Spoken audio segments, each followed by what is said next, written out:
सतरूपय विलोकी कर जोरे, देव माऊ बर जो रुचि तोरे। जो बरनाथ चतुर नृप मावा, सोई कृपाल मोहि अति प्रिय लागा। प्रभु परंत सुठि होत डिठाई, यद्यपि भगत हित तुम ही सुहाई। तुम ब्रह्मा जनक जग स्वामी, ब्रह्म सकल उर अंतर्यामी। अस समुझत मन संशय होई, कहा प्रभु प्रमाण पुनि सोई। जे निज भगत नाथ तव अहि, जो सुख पावहि जो गति लहरी। सोई सुख सोई गति सोई भगति, सोई निज चरण स्नेह। सोई विवेक सोई रहनि प्रभु, हम ही कृपा परिदे।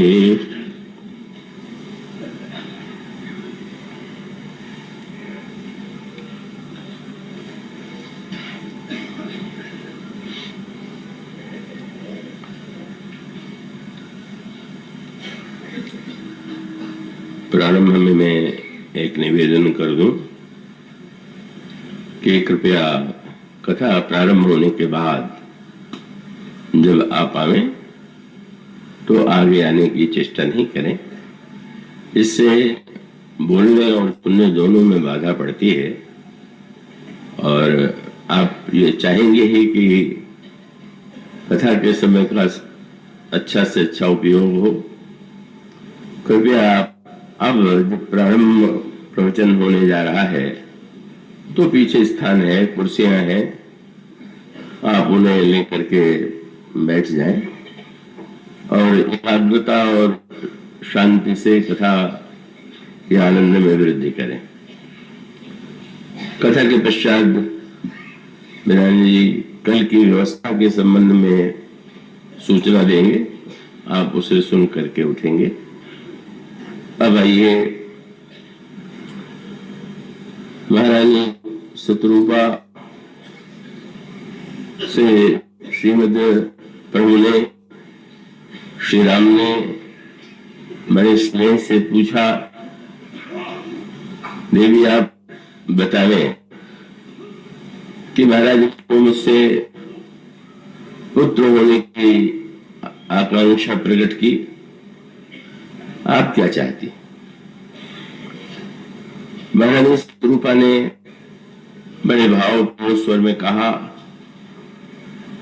कि मैं स्वयं में तो ऐसा अनुभव नहीं करती कि कुछ मुझे अधिक मांगने का अधिकार है, पर अब आप स्वयं श्रीमुख से कह रहे हैं तो निश्चित रूप से यह आपकी कृपा है, आपकी अनुकंपा है। और तब मैं आपसे कुछ और भी मांगती हूं। महाराज ने जो वरदान मांगा वो तो मुझे प्रिय लगा ही, पर आप कृपा करके आपके जो अपने निज जन हैं उन्हें जो सुख प्राप्त होता है, जो गति प्राप्त होती है, जो भक्ति के वे अधिकारी बनते हैं, उनका आपके श्री चरणों में जैसा स्नेह होता है, उनमें जैसा विवेक होता है और आपके उन निज जनों की जो रहनी होती है, वह मुझे ये वस्तुएं देने की कृपा करें। तो आज कल 2 ही दिन शेष है, विस्तार का तो समय नहीं है। कल आपके सामने भक्त के विविध रूपों की चर्चा केवल संकेत मात्र में की गई थी और उसका मूल सूत्र यह है कि भक्ति के तो अनंत रूप है और अनंत रूप का अभिप्राय यह है तत्व और भाव। ये ज्ञान का संबंध तत्व से है और भक्ति का संबंध भाव से। तो तत्व तो केवल जैसा होगा वो एक रस होगा, उसमें कोई भिन्नता नहीं हो सकती। पर भाव तो तत्व में व्यक्ति स्वतंत्र नहीं है, पर भाव में तो आप पूरी तरह स्वतंत्र हैं।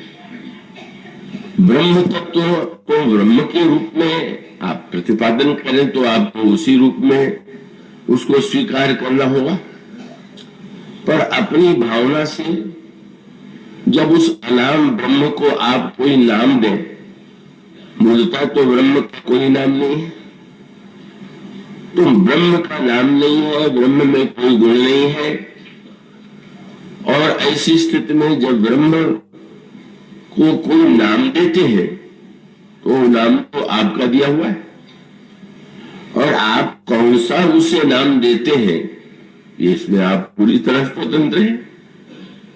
अब वो भक्त तो जो उनकी आवश्यकता होती है उसके अनुकूल भगवान का नाम दे देते। तुलसीदास भगवान ने पूछा, तुम्हें मेरे समस्त विशेषणों में कौन सा विशेषण सबसे अधिक प्रिय है?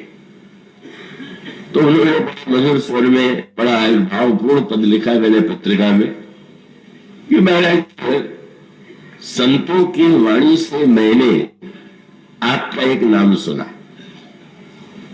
और वो नाम मुझे इतना प्रिय लगा कि उसी से प्रेरणा प्राप्त करके मैं आपके पास आया हुआ। कौन सा नाम है?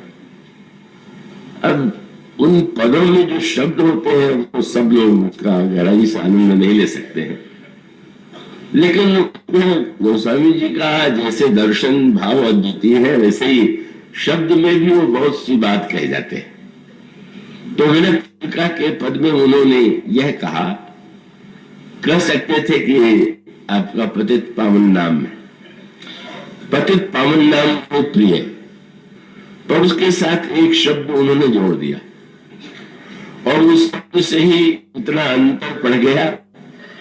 जो थोड़ा साहित्य के मर्म को समझ पाते हो उनके लिए वो प्रेरक। उनका मैं हरि पतित पावन, तो एक शब्द जोड़ दिया केवल, मैं हरि पतित पावन सुने। मैंने सुना है कि आप पतित पावन, तो भगवान ने क्या सुना है क्या? इसमें विश्वास नहीं है क्या कि या तो तुम सीधे कहो कि आप पतित पावन है? ये पतित पावन के साथ मैंने सुना है ये कहने की क्या आवश्यकता है? और तो भक्त बड़ी चतुराई से कहता है कि महाराज सुना तो है, पर जब हमें वो दिखाई दे तब ना हम कहें सुना है। सुन करके ही मैं चला आया।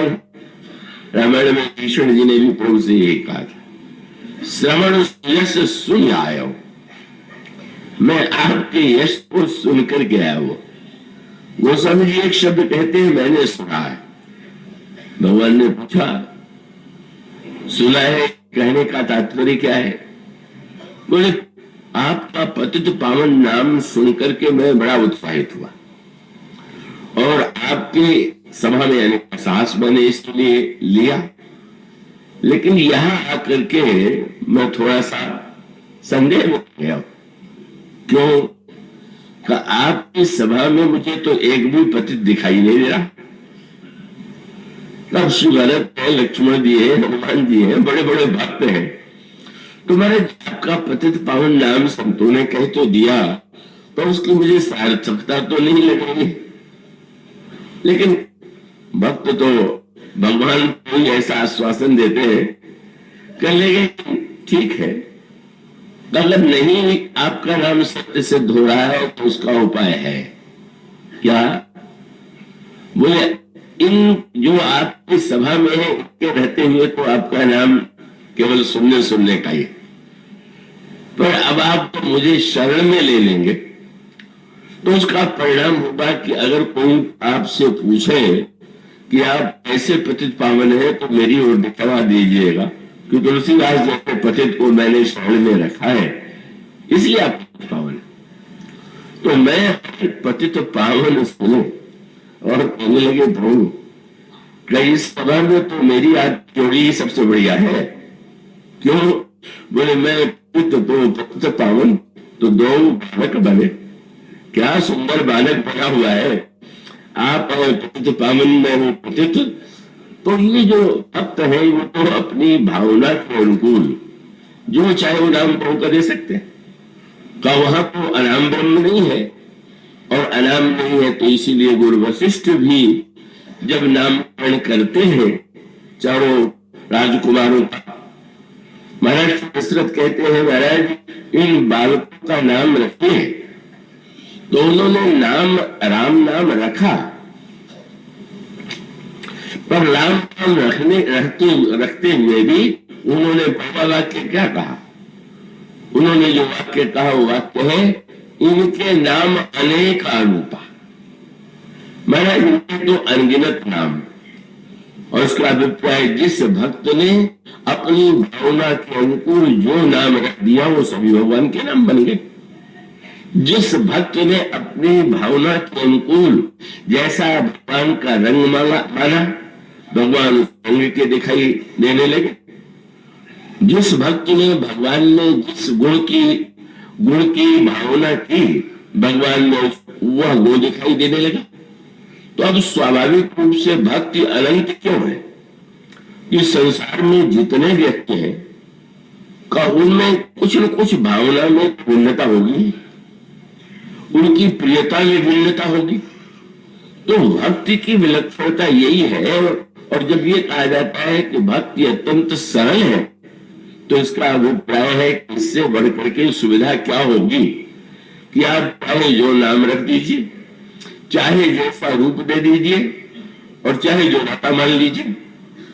आप कहिए आप जगत पिता है तो पिता बन जाएंगे, और आप कहते आप मेरे पुत्र हैं तो पुत्र भी बन जाएंगे।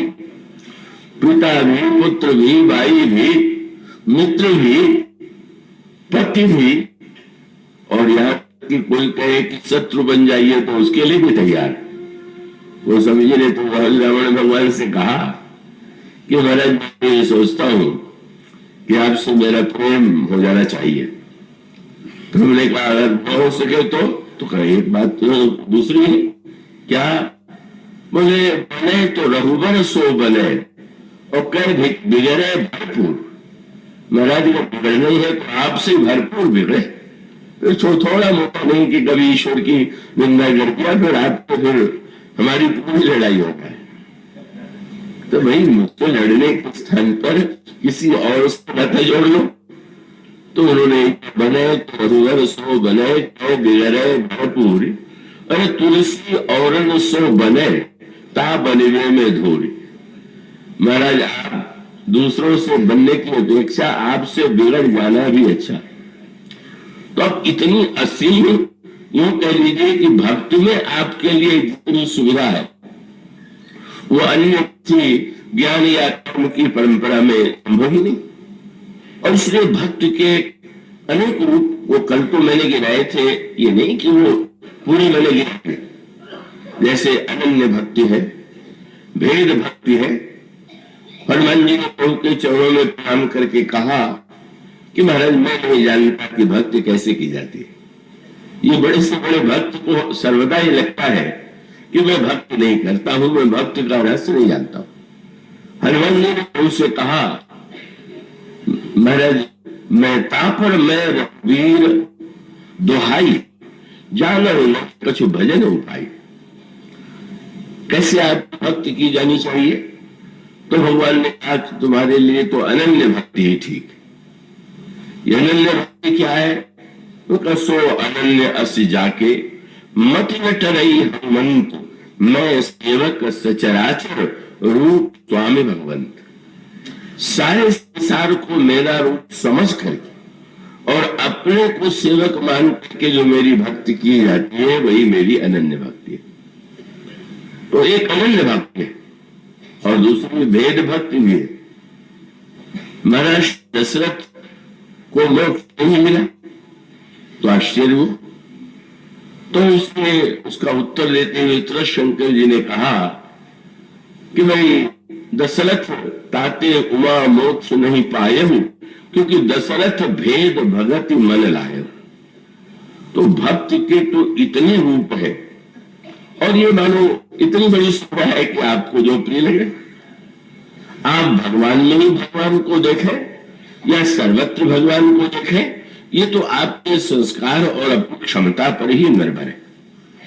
तो ये जो भक्त के विविध रूप है, उस उन रूपों में लौटते समय बेटी मंदाकिनी ने मुझसे कहा कि कौशल्या जी की भक्ति, उनकी भक्ति क्या है, उसकी क्या चर्चा।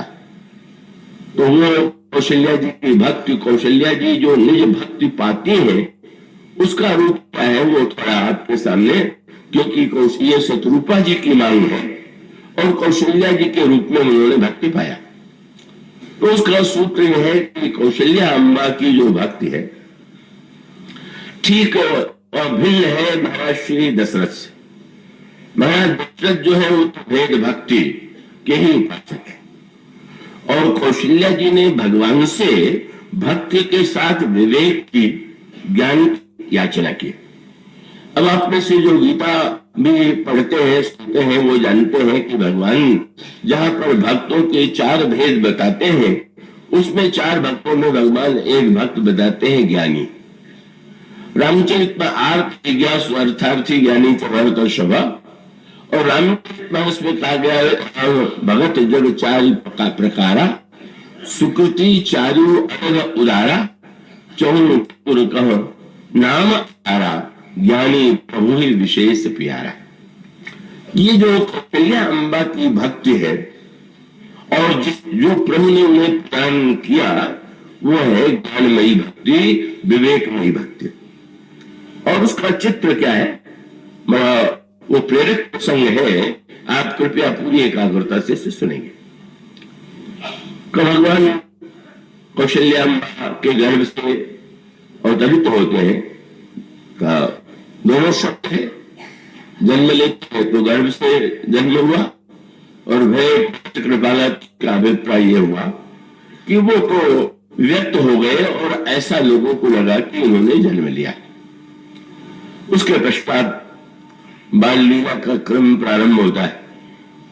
प्रसुत स्नेह बस माता बाल कर गान का कौशल्या श्री राम को कभी पालने में जाती है और कभी गोद में लेकर के हलराती है। गोस्वामी जी इन शब्दों का प्रयोग करते हैं, कबहू पालने घाली चुलावे, और प्रेम मगन कौशल्या निस्पुन जात जान। कौशल्या जी इतने वात्सल्य रस में, प्रेम रस में डूब गई है कि वो दिन और रात कब व्यतीत हो जाता है उसका भान उन्हें नहीं होता। और बात करती है सुत स्नेह बस माता बाल चित कर गान, उस श्री राम की विविध लीलाओं का गायन करती। तो गायन जो है रामायण में बड़े व्यापक अर्थों में प्रयोग किया गया है। तो गायन का एक संबंध तो उस रूप में है कि जहां किसी वाद्य के साथ जो गीत गाया जाता है उसे गायन कहते हैं। तो वो गायन जैसे नारद है, वो वीणा पर एक बार वर वीणा गावत गुण गान पीरा। पर जब कौशल्या के प्रसंग में कहते हैं कि माँ बाल चरित्र का गायन करती है, यह चल करके गोस्वामी जी लिखते हैं यह सब चरित्र कहा मैं गायन।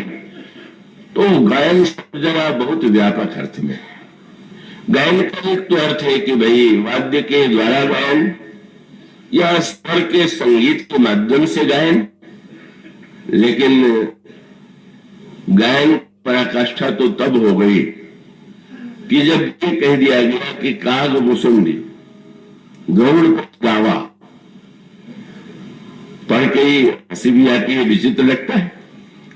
कौवे ने कहा तो चलिए गनीमत है, कौवे क्या होगा, पर तुलसीदास कहते हैं कि काग मुसुंडी गौड़ पर गावा। काग मुसुंडी जी ने गौड़ को गा के सुनाया, तो उनके पास तो अब वाद्य, बेचारे कौवा थे तो बाजा बजा भी नहीं सकते थे, और कोई वाद्य यंत्र तो वहां पर नहीं है, और स्वर भी ऐसा है कि कौवे के स्वर की आप कल्पना कर लीजिए। तो सबसे पक्षियों में श्रेष्ठ स्वर है कोयल का, और सबसे कर्कश वाला है वो कौवे का। पर गोस्वामी जी जब देखिए, जहां देखिए तुरंत एक शब्द कह देते हैं कब प्रभु का चरित्र गाया गया।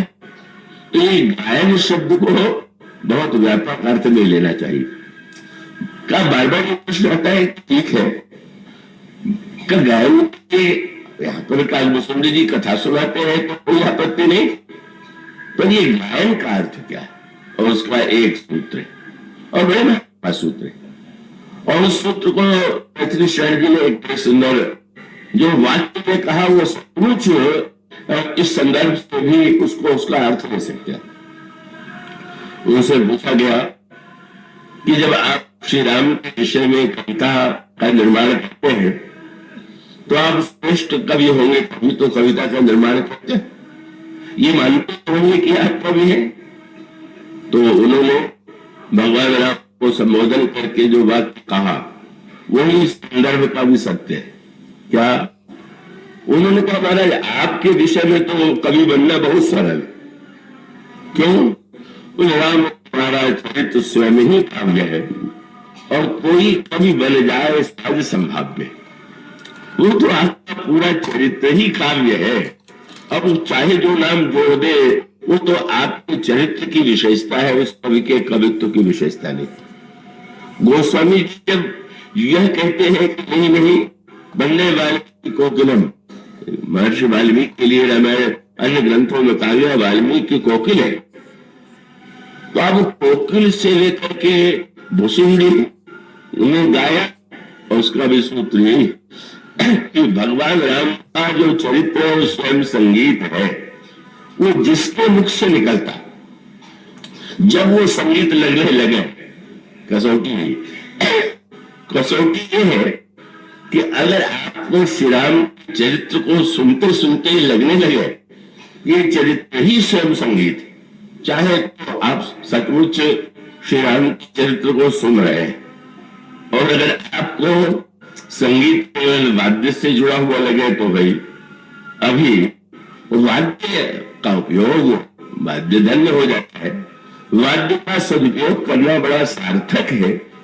लेकिन जब तक ये प्रतीत हो रहा है, वो शब्द जब गोस्वामी जी कहते हैं तो हर प्रसंग में गोस्वामी जी संकेत करते हैं। जब सुंदरी बोले तो क्या लिख सकते थे, गायन का तो शब्द का है, क्या लिख दिया, बोले मधुर वचन तब कागा, कौवा बड़े मधुर स्वर में बोले। मानो संकेत ये कौवा कोई ये नहीं कि मुसुंडी जी का स्वर बड़ा मीठा था, बोले उनका गुण ही ऐसा है कि वो इतना मधुर है कि कंठ पर दृष्टि ही नहीं जाती। गोस्वामी जी इस बात को इस अर्थ में कहते हैं कि हम लोग बड़ी सरलता से अपने भक्त मानने की भूल करते हैं। कहेंगे भाई क्या लेने दो, भगवान का प्रसाद बड़ा स्वादिष्ट है। तो भगवान का प्रसाद स्वादिष्ट है कि वस्तु स्वादिष्ट है, इसका निर्णय हो जाए। मुझे भूलता नहीं, गीता प्रेस में बड़े भक्त थे, साधक थे, रघु जी। भगवान राम भक्ति में उनका रघु रघु रघु नाम रटा करते थे, उनको रघु कहा करते थे और अपने भगवान को नित्य भोग लगाते थे। और भोग लगाने से पहले बताते थे कि आज हमारे प्रभु ये लेंगे, तो भक्तों को प्रसाद के लिए एकत्र होते रहते थे। पर किसी किसी दिन उनके ठाकुर जी कहते थे कि आज हम करेले का भोग लगाएंगे, और करेला जब भोग लगने के बाद बटने लगता था तो तथा कथित भक्त लोग कहते थे कि प्रसाद का तो एक फल ही बहुत है, तो उसको बहुत मात्रा में लेने की आवश्यकता है। हलवा है वो चाहिए और करेला है तो एक कड़ही चाहिए। तो ये स्वाद वृत्ति हुई कि भक्ति वृत्ति हुई? भक्त बनना सरल नहीं। इसका अभिप्राय कि जिसकी स्वाद वृत्ति धीरे धीरे मिट करके ये प्रारंभ में नहीं हो जाती, पर मिटते मिटते जब ये स्थिति आ जाए व्यक्ति को जो वस्तु भगवान के द्वारा ग्रहण की गई नदी हो गया उसमें स्वाद लगने लगे। कब रामायण आपको प्रिय लगे? क्यों? बोले रामायण में नवरस का आनंद है, तो नवरस के द्वारा आप राम कथा प्रारंभ करेंगे पर समाप्ति कहाँ होगी?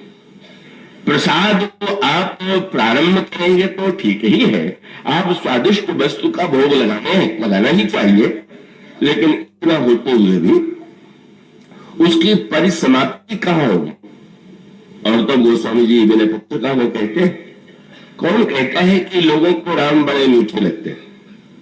उन्होंने कहा ये जितने व्यक्ति कहते हैं कि राम बड़े मीठे हैं, राम बड़े मीठे हैं, राम कोई मीठा समझते ही नहीं।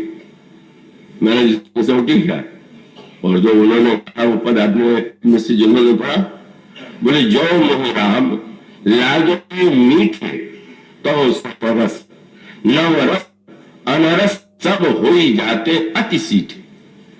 जब 6 रस न दिखाई दे और 9 रस का भी आनंद न आवे तब राम रस। तो ये स्थिति तो एक सर्वोच्च स्थिति है।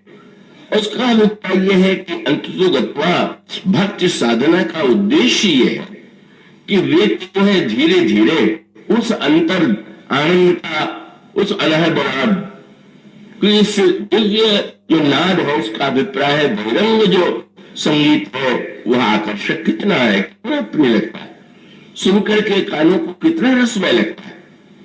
लेकिन सुनते सुनते सुनते एक स्थिति तब अंतरंग में आ जाती है जब अपने अंतर जीवन में बिनु स्वर राग तीसो बाजे अनर्थ की झंकार है। ये भक्त लोग अपने अंतःकरण में ही बिना किसी वाद्य के, किसी बिना यंत्र के उनको अनगिनत राग जो है का उस स्वयं अपने आप में श्रवण होने लगता है। यही है भक्त की अंतर्मुखता। तो वस्तुतः भगवान की भी है अंतर्गतवा।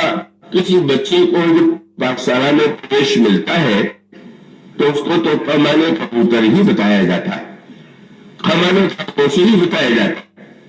लेकिन पहली कक्षा की ही बात अगर जीवन भर उसको कमाने कबूतर ही याद हो जाए तो फिर बड़ा योग होगा कि पूरा एक अपनी धारणा पर है, कभी बदलता ही नहीं। वो बहुत योग्य होगा भाई। क्रमशः व्यक्ति को कमाने कबूतर पढ़ने के बाद उसको बाद में बताया जाता है, समझ में आ जाता है ये कबूतर से का क्या संबंध है। अरे कबूतर में भी एक पग अक्षर है तो कमाने कबूतर से नहीं होता। तो इसका अभिप्राय है कि भक्त रस का जो जो विस्तार होगा तो सारे रस जो है बस श्री राम का ही रस, श्री राम का ही स्वाद गोस्वामी जी जिस वृत्ति की ओर संकेत करते हैं। मानो यह जो गायन है भगवान राम का की जो दिव्य बाल लीला है या अन्य जितनी लीलाएं हैं, चाहे वो विवाह हो चाहे और हो, और गया तो तब आ गया कि जब हनुमान जी से प्रभु मिले और हनुमान जी को प्रभु ने बात कह दिया, हनुमान जी को दिया कि प्रभु ने अपना परिचय दे दिया। कौशल से दशरथ के जाए हम तो वचन मान बल आए कौशल नाम राम लक्ष्मण दो भाई संग नारी तुम्हारी सुहाई यहाँ हरि ईश्वर में देही खोजत विप्र फिर है उठे। आगे चलते भगवान ने क्या कह दिया, यह सब आपन चरित्र कहा मैं गाई, अपना चरित्र मैंने जाके सुनाया। बड़ा सोचिए भगवान राम गाना गाने लगे थे क्या कि हनुमान जी भगवान गाना गाने लगे। भगवान राम कह सकते थे कि मैं अपना चरित्र सुनाया, उनके मुंह से निकल गया कि आपन चरित्र कहा मैं गाई। और हनुमान जी क्या कहते, कहो कथा बुझाओ, तुम अपनी कथा सुनाओ, मैंने अपना चरित्र जाके सुना दिया। हनुमान जी बाद में प्रभु ने पूछा कि मैंने तो सब उल्टा कहा था, ईश्वर का कोई लक्षण नहीं कहा और तुमने मान लिया कि मैं ईश्वर हूं, कैसे? तो उनका प्रभु आपके मुंह से अनेक ऐसे वाक्य निकल गए कि मैं समझ गया कि आप स्वयं प्रभु ही। तो मैं जब आपके मुंह से निकला कि मैंने अपना चरित्र जाके सुनाया तो मैं समझ गया संगीत तो आपका ही चरित्र है और लोगों का चरित्र तो क्या उसमें संगीत हो सकता है। तो गाई शब्द इसका अर्थ कितना आनंद है, ऐसा उपास में आनंद है। कौशल्या निरंतर बालक राम के उन चरित्रों का गायन करते हुए रस लेते हुए आनंद में सराबोर है। पर भगवान को लगा कि माने विवेक भी मांगा है, माने मुझसे कह दिया है कि कोई विवेक तुम रहनी प्रभु अमन को पा कर दे, तो मां को विवेक को देना ही चाहिए। और तब एक दृश्य गोस्वामी जी ने प्रस्तुत किया कि वो दृश्य बड़ा ही दार्शनिक है, बड़ा मधुर और सांकेतिक। महारानी कौशल्या नित्य भगवान की प्रतिमा का पूजन करती, भगवान की मूर्ति का पूजन करती है। और एक दिन ऐसा अवसर हुआ कि जब उन्होंने कि ये निर्णय कि आज जरा विस्तार से कोई विशेष पर्व था, मानस कि आज बहुत विस्तार से पूजन करो। उन्होंने विविध प्रकार के मिष्ठान्न बनाए और ये सोचा कि बालक बड़ी कठिनाई है, विवेक ले लिया था, पर श्री राम का जो अभिनय है का जब वो बालक के रूप में व्यवहार करते हैं, माने दिन जो है पिलाने में जरा सी देर कर दिया तो उठ रोने लगी। चितई मां तन लागे भूखा, सजल नयन पक्ष मुख कर रूखा। तो उस लीला को देख करके मां को ईश्वरत्व की याद भूल गई। अब इतना बालकों जैसा प्रत्येक हट करे। अब एक दिन कौशल्या श्री राम को गोद में लेकर के चली गई छत पर। पूर्णिमा की रात्रि थी, रात्रि के मां ने दिखाया, देखो कितना सुंदर चंद्रमा। श्री राम ने देखा तो पूछा भाई ये चंद्रमा है क्या? तो माने सोचा कि बच्चे को खिलौना ही ये होता है, तो उनके मुंह से निकल गया कि स्वर्ग वालों स्वर्ग के निवासियों का खिलौना। वो शब्द का निकला, मां को बड़े संकट में पड़ गई। श्री राम ने कहा कि बिहार के खिलौने को मैं बहुत खेल चुका, अब यही चंद्रमा मुझे चाहिए। वो स्वामी जी दानी रामायण में चित्र प्रस्तुत करते हैं, रामचरितमानस में बहुत से रामायण ये दो ऐसे कई ग्रंथ हैं जो पूरक है रामचरितमानस के, कंटावली है, गीतावली है। वो स्वामी जी कहते हैं श्री राम ने जब ये कहा कि मुझे तो चंद्रमा खिलौने के रूप में चाहिए, श्याम सुंदर की लीला में भी वो भी वही कहते हुए दिखाई देते हैं, मैं चंद्र खिलौना नहीं।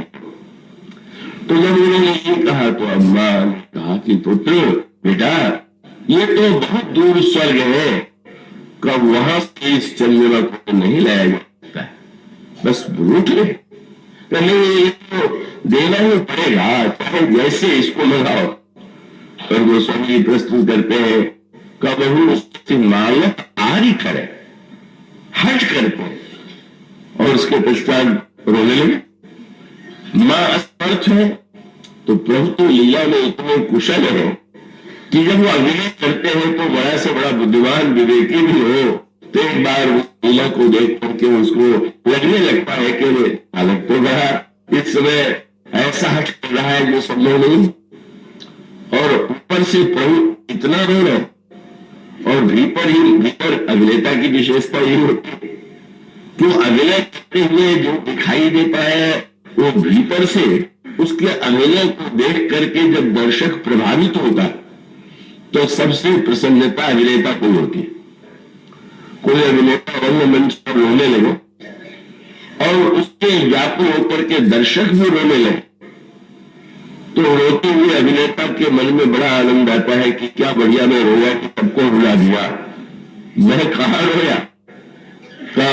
तथा अनेक देश भरी नृत्य करे नृत्य कोई सोई सोई भाव दिखा गई। वो सभी कहते हैं जैसे कोई अभिनेता का वो अभिनय करता, किसी ने पूछ किया इतने अवतार है, कौन से अवतार श्रेष्ठ है, कौन से भगवान का किस रूप को श्रेष्ठ माना जाए। वो स्वामी ने कि जैसे एक रंगमंच का अभिनेता जब रंगमंच पर अभिनय करता है तो उसको नाटक में जो पाठ दिया गया है उसको ठीक ठीक उतार के दिखाता है, पर उसकी विशेषता क्या है कि दर्शक मोहित हो जाते और मोहित नहीं हो जाते, उसको वही मानने लगते हैं जैसा उन्होंने देखा। वो स्वामी कहते हैं भगवान की विशेषता क्या है कि जब वो लीला करते हैं तो अभिनय तो इतना सशक्त होता है कि कोई व्यक्ति ऐसा नहीं है कि भ्रम में न पड़े। माँ को की बात जाने दीजिए, लिखा हुआ है महर्षि विश्वामित्र जो योग बल से ये समझ के आए थे कि ब्रह्म का अवतार दशरथ के घर में हुआ, का असुर तारकासुर का और नारी सुबाहु का संहार उन्हीं के द्वारा होगा। पर हिदावली गोस्वामी जी ने कहा कि प्रभु को लगा कि थोड़ा गुरु जी को भी तो उस रस को चखावे जिस रस का आस्वादन हमारे पिताजी उन्होंने किया है। हिदावली पद्म गोस्वामी ने कहा भगवान राम जब महर्षि विश्वामित्र के साथ जा रहे तो जाते हुए अब वन का मार्ग है, अब उसमें पक्षी को बोल पा, अब वो भगवान राम और उसी पक्षी की नकल करके जो बोलने लगे, उसके पश्चात गुरु जी से पूछते हैं गुरु जी ये वृक्ष कौन सा है, ये लता कौन सी है, ये फूल कौन सा है। अब गुरु जी तो बिल्कुल ईश्वरत्व तो भूल गए, जैसे एक बालक चकित दृष्टि से देख रहा हो और सीमा तक हो गई कि तो सामने सरोवर में फूल खिला हुआ देख करके श्री राम और लक्ष्मण सरोवर में कूद गए बढ़िया फूल खाने के लिए। गोस्वामी जी का विश्वामित्र इतने डरे, डर शब्द का प्रयोग पैठत सरल चितवत खग अमृत बन रुचिराई सादर अभय। अरे बेटा कहाँ चले गए, तुम तो डूब जाओगे। तो ब्रह्म के डूबने का डर लगने लगे। उस बात को तो बालक की लीला कैसी अद्भुत होगी, वो विनेता जब अगले कदमों पर उतरता है तो उसका विनय तो अद्भुत होता ही। तो वो विश्वामित्र जैसा व्यक्ति इसीलिए जब तारका को मार दिया, अरे ये तो मैं पढ़ गया था कि ये तो एक साधारण बालक है। और माँ का तो कहने क्या, माँ तो उस वात्सल रस में डूबी ही रहती है, इसलिए वो निरंतर उस रस में डूबी हुई। और आज उनको जब ये लगा कि बालक जो है चंद्रमा मांग रहा है, चंद्रमा में कैसे जाऊं, चंद्रमा को कैसे उतारू, तो प्रभु बाहर से रोते हुए भीतर हंसते हुए सोच रहे हो चंद्रमा क्यों उतार सकती हो, बोले नहीं क्यों, बोले जो व्यक्ति को इतना नीचे उतार सकता है सागर लोग से चंद्रमा को उतारना क्या उसके लिए कठिन है, तब माने तो मेरे लिए तो संभव है। और रोना प्रारंभ हुआ कि महाराज दशरथ को समाचार गया, तो बालक को चंद्रमा मांग रहा है और हो रहा है, शांत नहीं हो रहा। महाराज बाहर निकले तो स्वामी जी ने चित्र प्रस्तुत किया, उन्होंने कहा कि मैं अभी चंद्रमा को देता हूं, पर यही आवश्यक है कि तुम पहले मां की गोद से उतर के मेरी गोद में आ जाओ। तो प्रभु तो प्रसन्न है, गोद में आ गए। महाराज ने तब जो है बर्तन और बर्तन जल से भरवा दिया गया। अब स्वाभाविक है कि चंद्रमा का प्रतिबिंब उसको पड़ रहा। श्री राम ने कहा लो चंद्रमा, बड़े प्रसन्न हो गए। अच्छा आपने तो सचमुच चंद्रमा को ला दिया, लेकिन जब उसको पकड़ने के लिए नीचे झुके और हुआ तो डर लगा कि ये चंद्रमा है कोई जंतु है, ये तो चलता फिरता दिखाई दे रहा। वो समय बाल लीला का चित्र प्रस्तुत करते हुए कहते हैं कबहू मांगत आरी और कबहू प्रतिबिंब निहारी डरे और कबहू करताल के नाचत मां कबह मनमोद भरे और कबहू ऋषियाई कहे हठ सो, कबहू ऋषियाई कहे हठ सो पुन ले तो सोई जी लाग अरे वही लेके उड़ते योने प्रिय। पूछा कि राम कहाँ रहते हैं, महाराज दशरथ के महल में रहते होंगे तो त्रेता युग में थे। उन्होंने कहा नहीं अब ये है कहा, वो अवदेश के बालक पारी सदा तुलसी मन मंदिर में बिहर।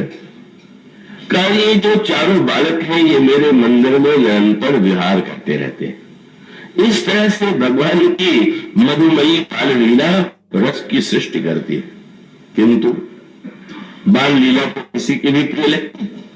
बच्चों की लीला में बालकों का कार्य देख के किस माता पिता को आनंद नहीं आता, लेकिन इस आनंद विशेषता जो है उसका रूप दूसरा क्या, भगवान को यह लगा कि माँ अगर मुझे केवल बालक के रूप में समझती हुई केवल वात्सल्य का आनंद ले तो विवेक से वंचित हो जाएगी। इसलिए आनंद के साथ साथ इसको विवेक की आवश्यकता। और तो प्रभु ने क्या किया, मां को लगा कि बालक अगर पढ़ता रहेगा तो पूजा में बड़ी बाधा होगी। अब बच्चे को गोद में लेकर कोई मां पूजन करने बैठे तो बच्चा है। मुझे इस तरह में एक बार गया तो मुझे बहुत से बच्चे लेकर के बातें आ गई थी।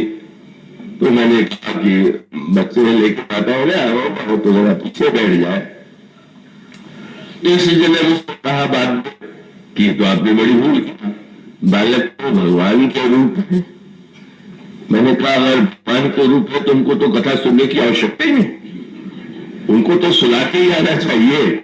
बालक के रूप भगवान जब समझ में आ गया तो इसका अभिप्राय ये है कि भगवान बालक है तो लगा मां को की पूजा में तो बात बच्चे से बाधा पड़ेगी। तो आपने तुरंत स्नान कराया, सब करके पढ़ने में सुना दिया कि अब बच्चा सोया रहेगा तो पूजा ठीक से हो पाएगी। तो स्वामी ने कहा एक बार कहीं अनहवाए कई सिंगार पलना पौढ़ाए, और उसके बाद निज पुर इष्ट देव भगवाना पूजा के एक भगवाना स्नान के लिए स्नान कर दिया और बहुत मधुर पकवान लेकर के अपने इष्ट देव के मंदिर में परोस दिया। और तब प्रभु को लगा कि यही अवसर है कि जब मां को उनके पूजा का फल दे दे। आप विचार करके देखिए, पूजा तो बहुधा हम सभी के घर में किसी रूप में होती है, पर वस्तुतः हम लोगों की जो पूजा होती है एक केवल पारंपरिक पूजा होती आई है, और होती आई है तो होनी चाहिए। इस रूप में अधिकांश हम लोगों के जीवन में पूजा दिखाई देती है। पर पूजा का उद्देश्य क्या है? का यहाँ पर बड़ा विचित्र संकेत है कि साक्षात चैतन्य ब्रह्म ईश्वर जो है वो कौशल्या जी के घर में, और कौशल्या जी से गोद में लेते हैं, उसे छोड़ करके कई मूर्ति की पूजा कर रहे। यही संकेत आगे चल करके मिलता है। जगत जननी सीता जाती है अशोक पुष्प वाटिका में, और पुष्प वाटिका में गई भी क्यों है? पार्वती जी के मंदिर में पार्वती जी के मूर्ति की पूजा करने। और उसकी पराकाष्ठा तब है जब भगवान राम का पराक्रमण करने के लिए प्रस्तुत होते हैं और रामेश्वरम में मूर्ति की स्थापना करते हैं। क्या इसका अभिप्राय? साधारणतः कई व्यक्ति मानते हैं कि उच्च कोटि का जो ज्ञान में व्यक्ति है उसको मूर्ति पूजा की आवश्यकता नहीं है, पर जो बाल वृत्ति वाले हैं, जिनमें उतना विवेक नहीं है, वो लोग मूर्ति के रूप में पूजा करते हैं। तो अब ये जो मान्यता है तो फिर इसका अर्थ है कि कौशल्या भी पहली कक्षा की विद्यार्थी और वही जगत जननी सीता भी अभी पहली कक्षा में, और साक्षात ईश्वर राम भी पहली कक्षा में, क्योंकि तो सब मूर्ति की पूजा कर रहे हैं। भगवान राम तो जब वन में जा रहे थे तो गंगा स्नान करने के बाद वहां तो शंकर जी का कोई मंदिर नहीं था, तो पुण्य गंगा जी की गीली मिट्टी लेकर के शंकर जी की मूर्ति बनाई।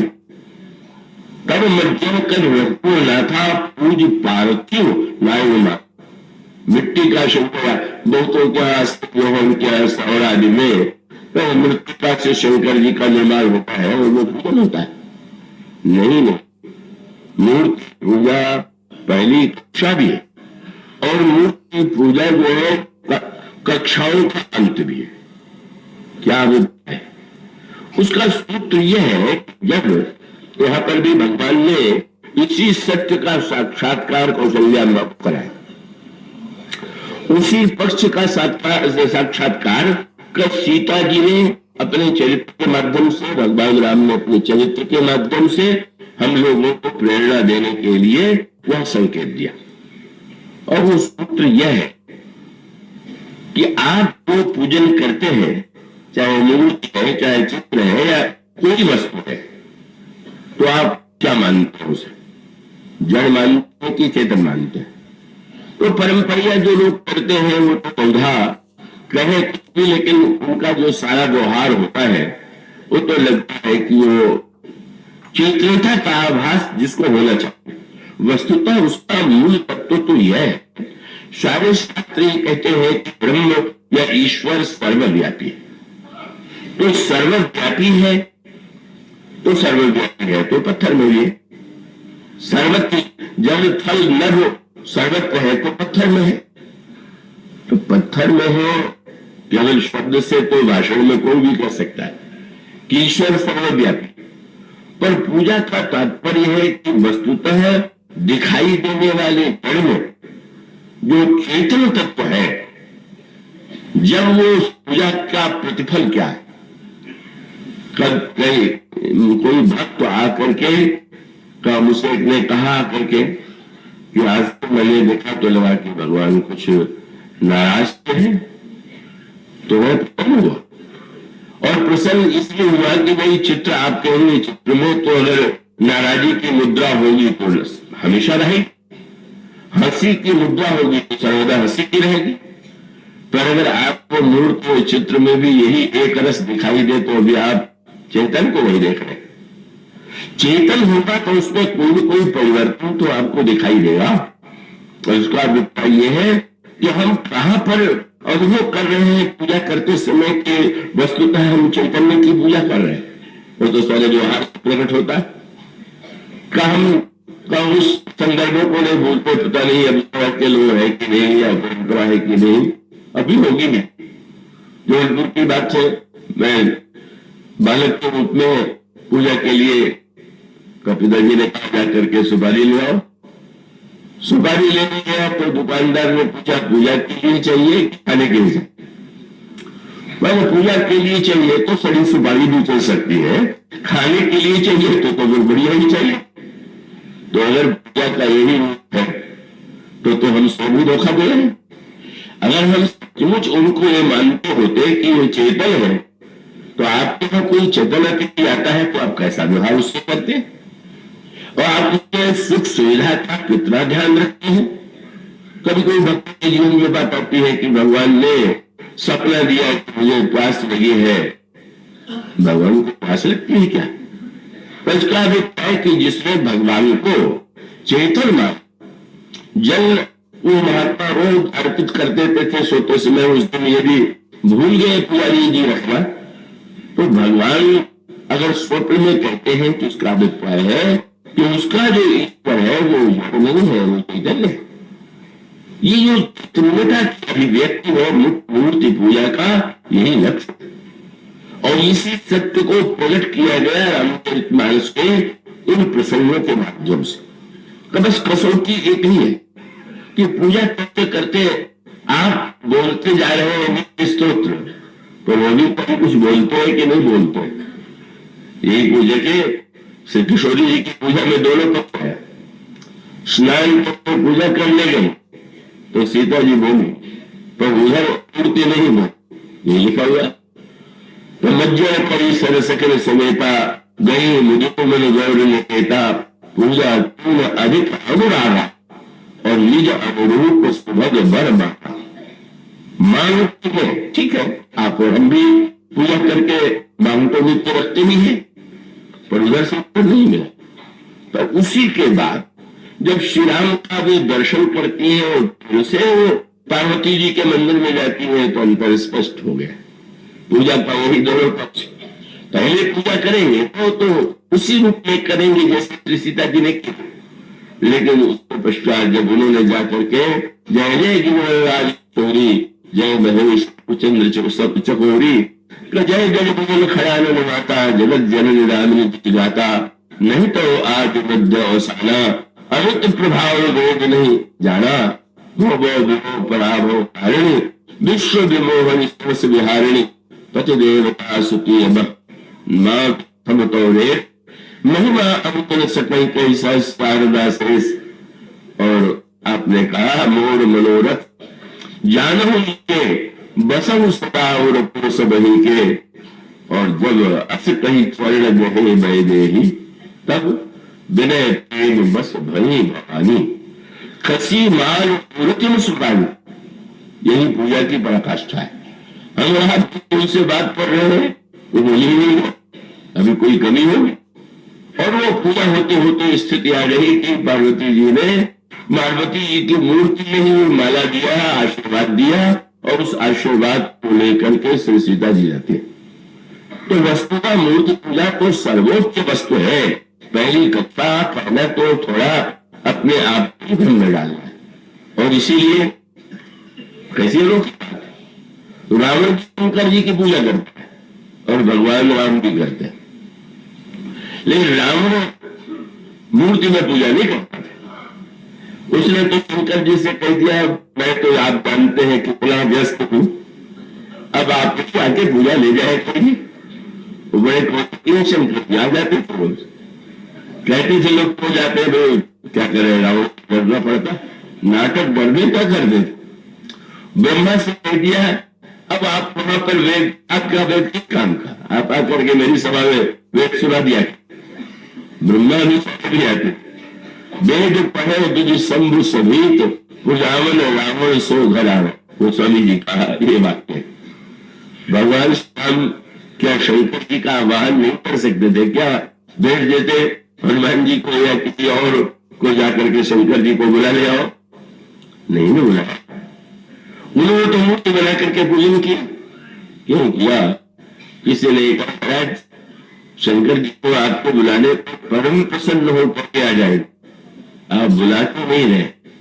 प्रभु ने कहा अगर भगवान शंकर को मैं एक देशीय मानता होता तो बुलाता, हमारे इष्ट तो सर्वत्र व्याप्त है, वह मूर्ति में उनकी पूजा करेंगे, उसके लिए कैलाश पर्वत से शंकर जी को बुलाने की क्या आवश्यकता है? ये अलग है। ये पार्वती जी ने भगवान शंकर से कहा कि महाराज आपको श्री राम ने नहीं बुलाया, तो शंकर जी ने तो अपनी भक्ति भावना के अनुकूल उत्तर दिया। उन्होंने कहा पार्वती हमारे राम को जिस कंकड़ को छू देंगे वही शंकर हो जाएगा। वो तो उनका स्पर्श ही शिवत्व का निर्माण करता है। और मूल तत्व यह है कि जब जड़ जड़ लगे, हम जड़ मान करके जड़ जैसा व्यवहार करें तो वैसा ही हमको परिणाम जो मिला है। पर ये जो पूर्व पूजन है धन्य अम्बा, और जब प्रेम से उन्होंने पकवान बनाया और पकवान बना करके भोग लगाने चली तो क्या दुख हुआ? वो स्वामी ने कहा आप लोग भी करते होंगे, पर्दा डाल देते।